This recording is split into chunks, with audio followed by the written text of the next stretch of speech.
won't none! You don't want none!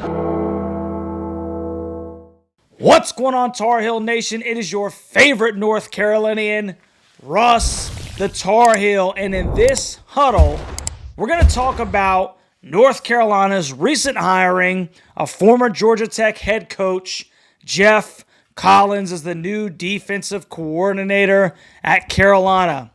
So there are a couple of things that we need to break down here to see what we have in our new defensive coordinator. But before we break down where Geoff Collins has been and what he's done there, let's take a look back at what the North Carolina Tar Heels are coming from. Now, North Carolina, since the return of head coach Mack Brown in 2019 to 2023, this is where we've ranked basically in points per game given up. 2019, UNC went 7-6. They gave up 23.7 points per game, which was good for 44th in the country. 2020, UNC went 8-4. They gave up 29.4 points per game, 65th in the country. 2021, UNC went 6-7. They gave up 32.1 points per game. Good or bad enough for 105th in the country. Those were all attributed to defensive coordinator Jay Bateman. 2022, UNC went 9-5. They gave up 30.8 points per game, 102nd in the country. That's obviously Gene Chizik's first year. 2023, UNC went 8-5. Last year, they gave up 27.3 points per game, which was good for 75th in the country. And I feel like there's a little asterisk beside the 2023 campaign because the first half of the stinking season was lights and just, it was completely different than the second half of the season. I think at one point we were averaging giving up like 17 points per game. And then at the end of the season, the last 6 games, it was something like 35 points per game. So you got to put a little asterisk right there because that was almost 2 stinking different seasons, completely bipolar. I ain't never seen that before, I don't think, man. So Jay Bateman's average rank was 71st in the country. And yes, we're not going to necessarily put all of that on him due to, his ability to hire and fire whoever he wanted on his staff. And Gene Chizik's average rank was 89th himself, which, for all intents and purposes, you could imagine that he may have had the same struggles, between him and head coach Mack Brown of who was going to be hired onto the staff. Nobody knows. But there obviously was a steady regression under Bateman.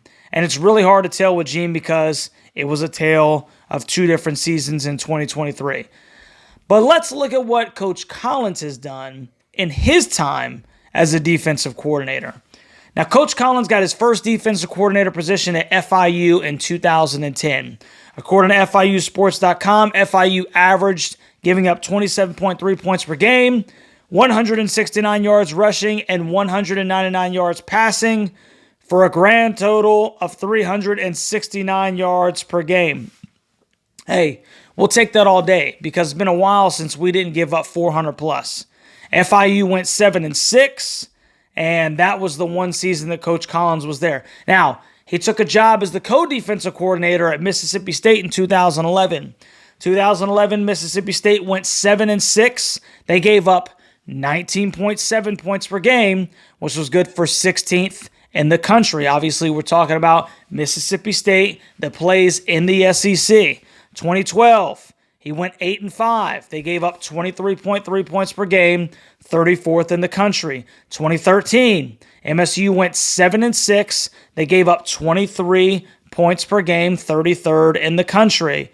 And then in 2014, MSU went 10-3. They gave up 21.7 points per game, which was good for 23rd in the country. And this is the year where everybody says that he earned the nickname, the Minister of Mayhem.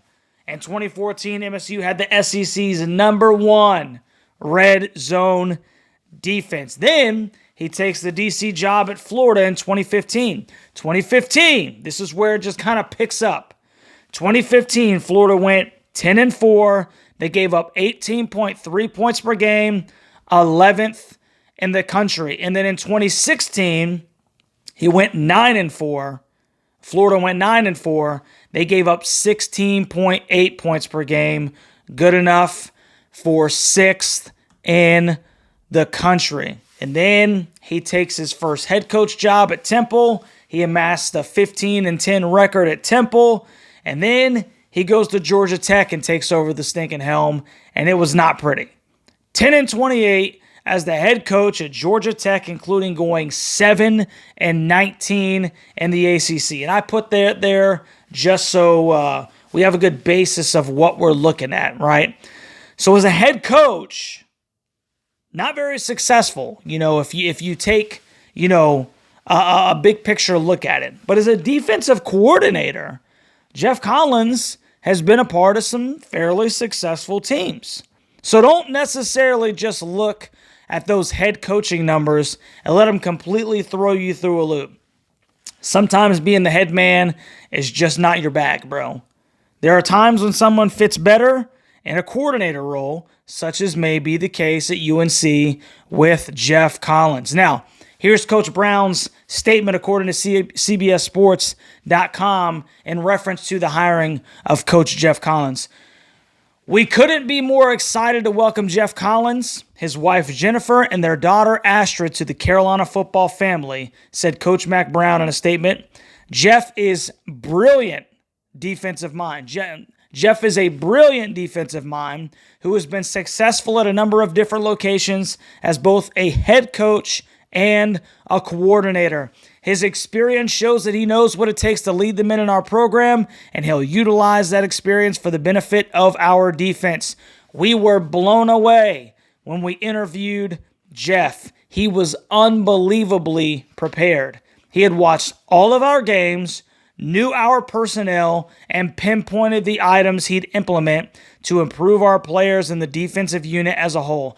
I can't wait to get Geoff and his family to Chapel Hill and get to work. Those are great words to hear from the head coach. The fact that he was unbelievably prepared, that he knew our personnel and things that he wished to implement is great, if that's all true. Obviously, coaches are going to say all the right things in these instances, to get everybody on board. But let's talk about what your boy thinks about this hire. Now, if I'm being completely honest, it completely took me by surprise when I get online, because I had a buddy tell me, hey, listen, we just hired a DC. He knew before I did.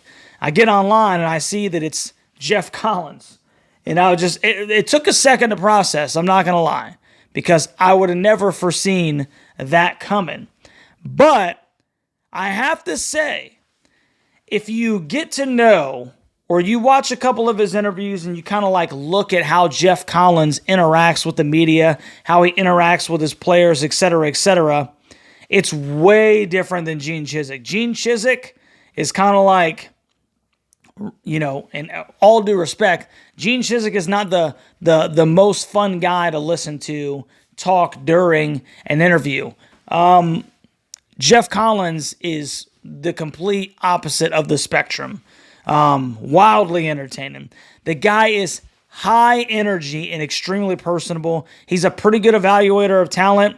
And I mean, everybody says that this guy used to have a 24-pack of Mountain Dew under his desk, and he used to smash 5, 6, 7 a day.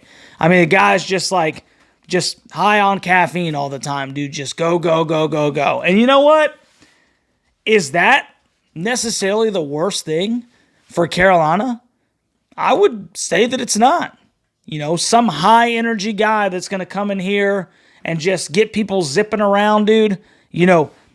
I think it's something that we need, and I'm really anxious and interested to see how it plays out.